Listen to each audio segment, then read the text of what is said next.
Apple lower, down 1% on the heels of the new iPhone 15 release. Our next guest was at Apple's big event. Joining us now is Dan Ives, Wedbush Securities. He just raised his price target on Apple to 240 from 230, has an outperform rating on the stock. What did you learn in Cupertino, Dan? Yeah, I mean, like, look, in my opinion, this is still massively underestimated by the street in terms of what this upgrade cycle is going to be.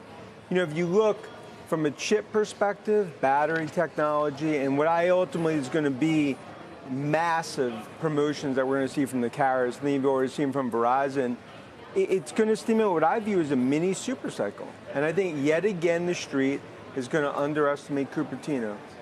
250 million of the 1.2 billion iPhone users you think around the world have not upgraded their phones in over 4 years. Well, I think that really is the key thing here, because I think ASPs ultimately are lifting. We think ultimately about $100 more from an ASP perspective.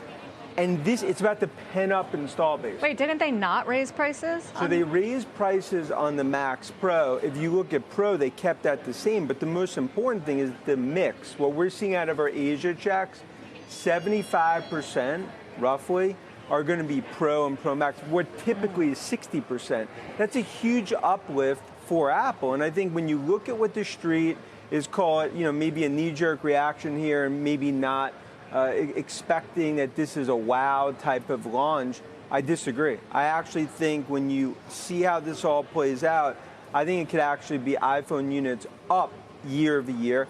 And the important thing is in terms of China, we've done a lot of work this week talking in and out of Beijing, a lot of experts that we talked to. It further confirms my thesis that this is bark a lot worse than a bite, 500,000 units at worst that could be impacted. You're talking about the government ban, or what we called, at least, or was reported as.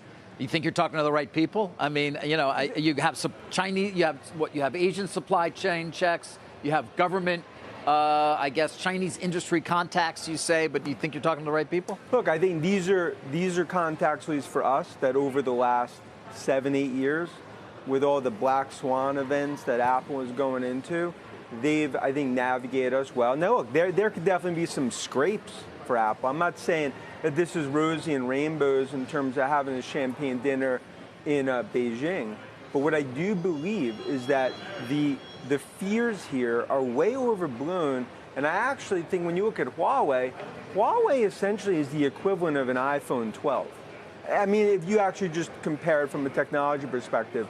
And I'm not saying that there might be in terms of shot across the bow and sort of warning shots, but overall, in my opinion, this is, I think, ultimately going to be a lot better than I think the street's anticipating. We believe 45 million iPhones will be sold in China.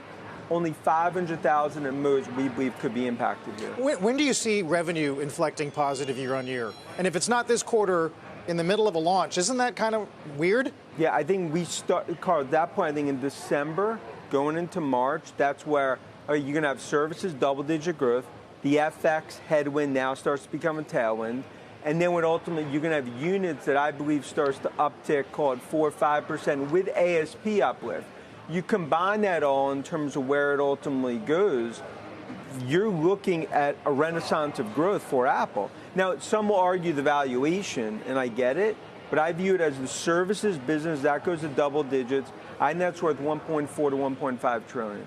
Tim Cook is not in the room in the AI meeting with Congress right now. Is there an AI story for Apple? Because that's what tech investors really want right now, isn't it? And we believe it's 2025 when they come out with the AI App Store. I think that's going to be a huge piece. What's going to be the AI App Store? So we believe, and this is our view in terms of talking to developers, Vision Pro, that's the start of a new form factor, essentially a new app store that they're starting to build with developers, but that's ultimately going to go into what's going to be AI apps specifically in the App Store for Apple. And that's going to be another area of monetization, from health to fitness to life sciences.